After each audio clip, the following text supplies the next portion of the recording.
उससे बात करना ठीक नहीं है, जुआ खेलना ठीक नहीं है, उसके साथ जाना ठीक नहीं है। इन जुमलों में हम कह रहे हैं ठीक नहीं है, इसके लिए आपको यूज करना होगा इंग्लिश में it's not worth while.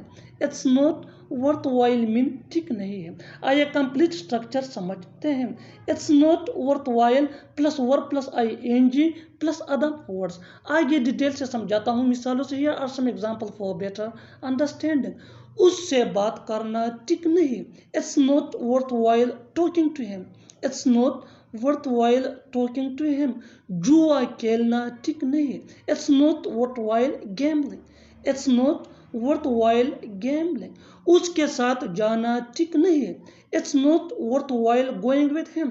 It's not worth while going with him. यहाँ रुकना ठीक नहीं है। It's not worth while staying here. It's not worth while staying here. और आखिर में ये सेंटेंस आपके लिए कमेंट सेशन में इसका जवाब जरूर देना। वहां जाना ठीक नहीं है। इसके लिए मैं कुछ भी कर सकता हूँ। इसके लिए मैं वहां जाऊंगा। इसके लिए वो जरूर लड़ेगा। इन जुमलों में हम कह रहे हैं इसके लिए, यानी हर सेंटेंस में इसके लिए बार बार रिपीट हो रहा है। इसके लिए आपको यूज करना होगा इंग्लिश में for this. For this mean इसके लिए। आइए कंप्लीट स्ट्रक्चर समझते हैं। Sentence plus for this. Sentence ये सिचुएशन के हिसाब से होगा। आगे डिटेल से समझाता हूँ मिसालों से। Here are some example for better understanding. इसके लिए मैं कुछ भी कर सकता हूँ। I can do anything for this. I can do anything for this. इसके लिए मैं वहां जाऊंगा। I will go there for this. I will go there for this. इसके लिए वो जरूर लड़ेगा। He will definitely fight for this. He will definitely fight for this. इसके लिए यहाँ मत आना। Don't come here for this. Don't come here for this. और आखिर में ये सेंटेंस आपके लिए कमेंट सेशन में इसका जवाब जरूर देना। इसके लिए बहस मत करना। इसके लिए बहस मत कर। मेरे साथ ही ऐसा क्यों होता है। तुम्हारे साथ ही ऐसा क्यों हुआ। उसके साथ ही ऐसा क्यों होता है। इन जुमलों के लिए इंग्लिश का ये स्ट्रक्चर यूज होता है। Why plus helping verb. Helping verb ये टेंस के मुताबिक होगा plus it happen only to plus other words. आगे डिटेल से समझाता हूँ मिसालों से। Here are some example for better understanding. मेरे साथ ही ऐसा क्यों होता है। ये सिंपल प्रेजेंट टेंस है। Why does it happen only to me. Why does it happen only to me? तुम्हारे साथ ही ऐसा क्यों हुआ। यह सिंपल पास्ट टेंस है। Why did it happen only to you? Why did it happen only to you? उसके साथ ही ऐसा क्यों होता है। Why does it happen only to him? Why does it happen only to him? मेरे साथ ही ऐसा क्यों होगा। Why will it happen only to me? Why will it happen only to me? और आखिर में ये सेंटेंस आपके लिए कमेंट सेशन में इसका जवाब जरूर देना। तुम्हारे साथ ही ऐसा क्यों होगा। मुझे स्कूल का फीस देना याद है। उसे बिजली का बिल देना याद है। मुझे मीटिंग अटेंड करना याद है। इन जुमलों में हम बोल रहे हैं याद है, यानी हर सेंटेंस में याद है बार बार रिपीट हो रहा है। इसके लिए आपको यूज करना होगा इंग्लिश में रिमेंबर। रिमेंबर मीन याद है। आइए कंप्लीट स्ट्रक्चर समझते हैं। सब्जेक्ट प्लस रिमेंबर या रिमेंबर्स। रिमेंबर ये आई वी दे या प्लूरल नेम के साथ, जबकि रिमेंबर्स ये इनिशिएट या सिंगुलर नेम के साथ यूज होता है। प्लस टू प्लस V1 यानी first form of verb plus other words. आगे डिटेल से समझाता हूँ मिसालों से। Here are some example for better understanding. मुझे स्कूल का फीस देना याद है। I remember to pay school fees. I remember to pay school fees. उसे बिजली का बिल देना याद है। He remembers to pay electricity bill. He remembers to pay electricity bill. मुझे मीटिंग अटेंड करना याद है। I remember to attend the meeting. I remember to attend the meeting. क्या तुम्हें दवाई लाना याद है? Do you remember to get medicine? Do you remember to get medicine? और आखिर में ये सेंटेंस आपके लिए कमेंट सेशन में इसका जवाब ज़रूर देना। क्या तुम्हें वहाँ जाना याद है? थोड़ा थोड़ा करके बहुत पैसा इकट्ठा किया जा सकता है।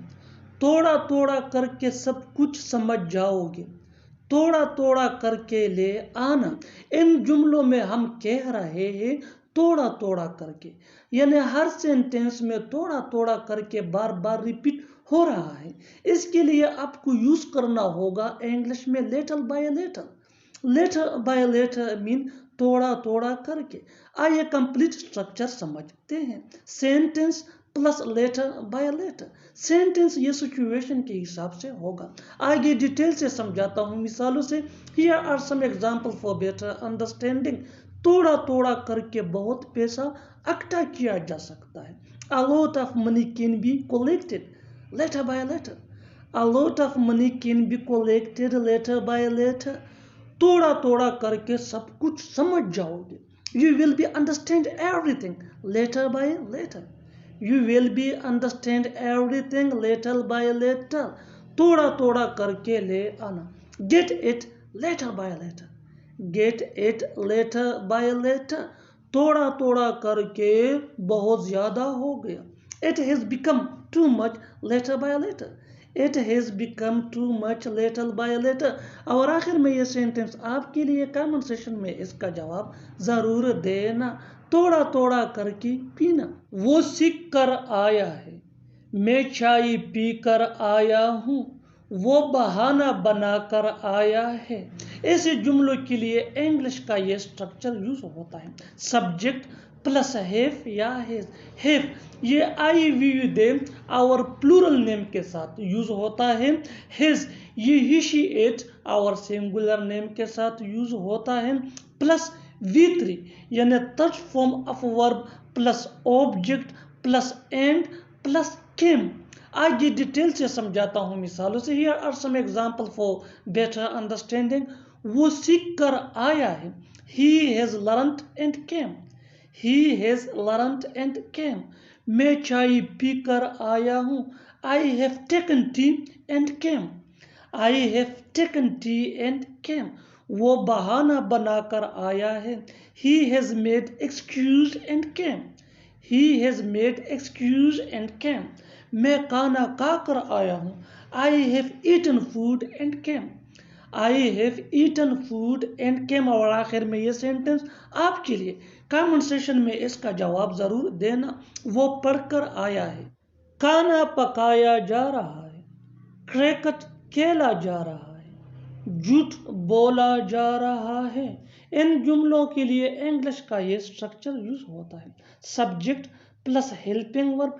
हेल्पिंग वर्ब ये सब्जेक्ट के इन मुताबिक होगा प्लस बीइंग प्लस V3 यानी थर्ड फॉर्म ऑफ वर्ब। आगे डिटेल से समझाता हूँ मिसालों से। खाना पकाया जा रहा है। Food is being cooked. Food is being cooked.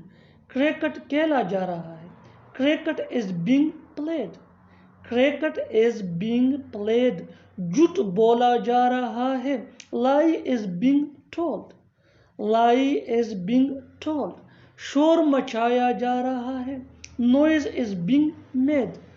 Noise is being made। और आखिर में ये सेंटेंस आपके लिए कमेंट सेशन में इसका जवाब ज़रूर देना। कमरा साफ किया जा रहा है। कमरा साफ किया जा रहा है। इसके बाद वो यहाँ नहीं आया।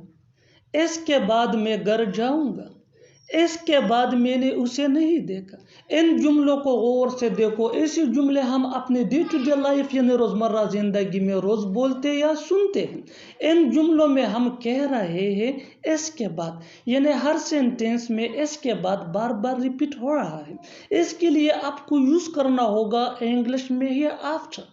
हियर आफ्टर मीन इसके बाद। आइए कंप्लीट स्ट्रक्चर समझते हैं। Hereafter plus comma plus sentence. Sentence ये सिचुएशन के हिसाब से होगा। आगे डिटेल से समझाता हूँ मिसालों से। Here are some example for better understand. इसके बाद वो यहाँ नहीं आया। Hereafter he did not come here. Hereafter he did not come here. इसके बाद मैं घर जाऊँगा। Hereafter I will go home. Hereafter I will go home. इसके बाद मैंने उसे नहीं देखा। Hereafter I have not seen him. Hereafter I have not seen him. इसके बाद वो खाना खाएगा। Here after he will have food. Here after he will have food. और आखिर में ये सेंटेंस आपके लिए कमेंट सेक्शन में इसका जवाब ज़रूर देना। इसके बाद वो वहाँ जा रहा है। इसके बाद वो वहाँ जा रहा है। Subscribe to English page for more advance English sentence. Thanks man.